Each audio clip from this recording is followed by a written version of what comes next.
Yeah, body cam is rolling? Yeah, yeah. Okay. Like she just finished explaining to you, we just got a call, right?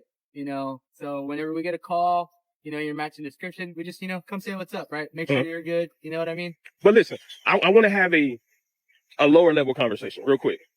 Yeah, This is my hypothetical question.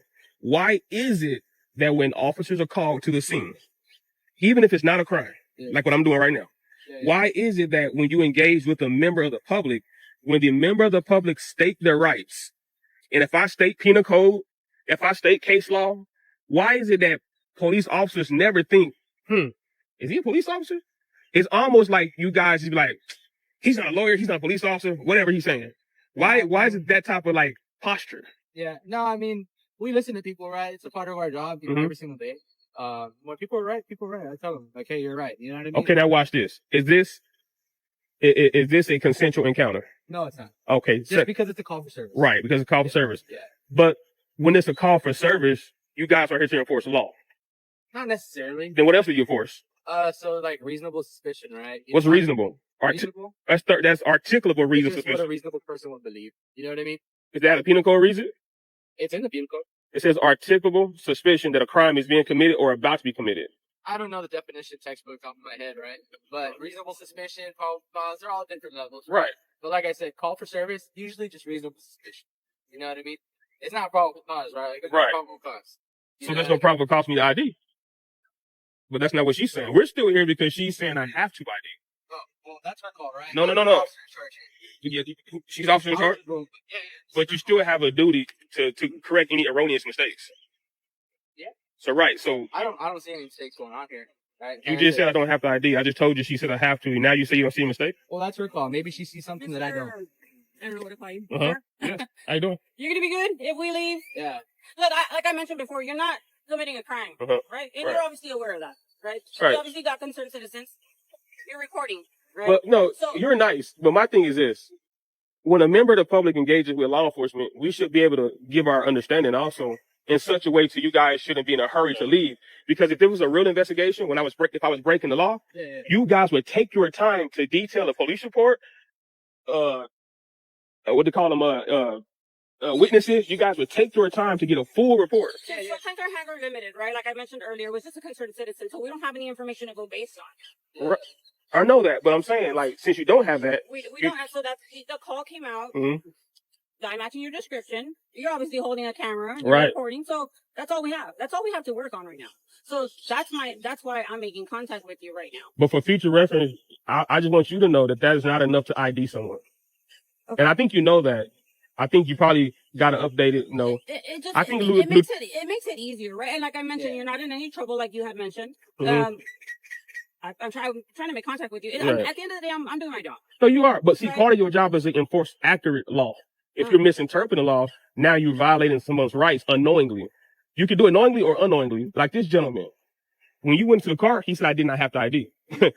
That's counterproductive to what you said. So then when I told the gentleman, well, tell her that. And then he said, well, it's not my stop.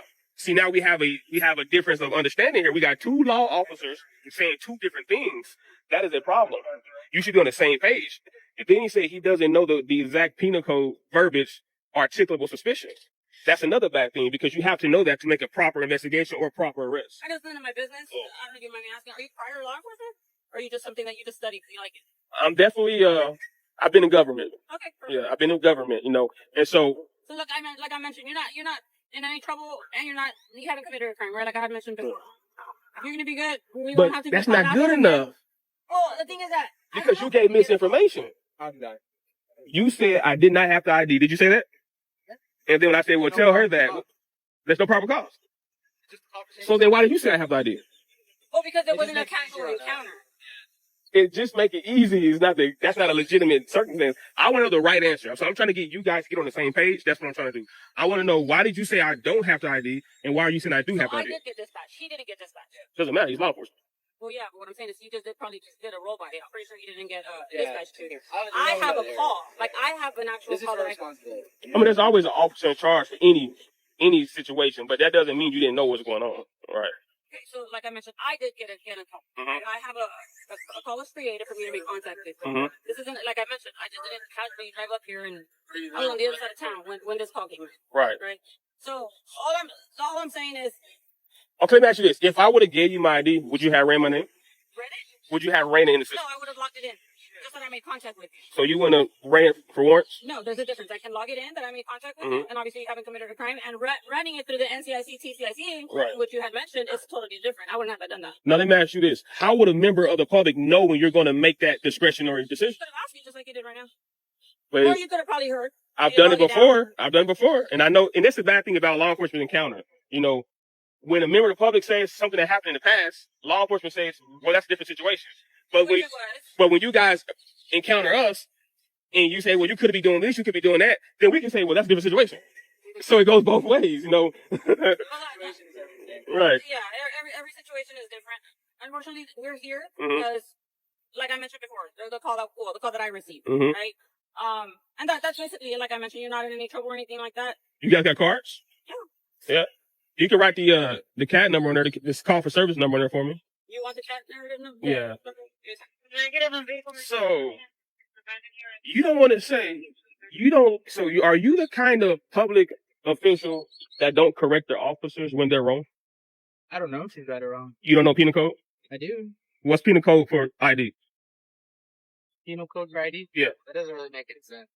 What is the penal code for when a member of the public is required to identify themselves? When they're suspected of committing a crime. Right. Yeah. Am I suspected of committing a crime? Yeah. So like I said, we got reasonable suspicion, we got probable cause, we got mere suspicion. All that is separate though. Yeah. But you're rambling on about all these different levels. I'm rambling?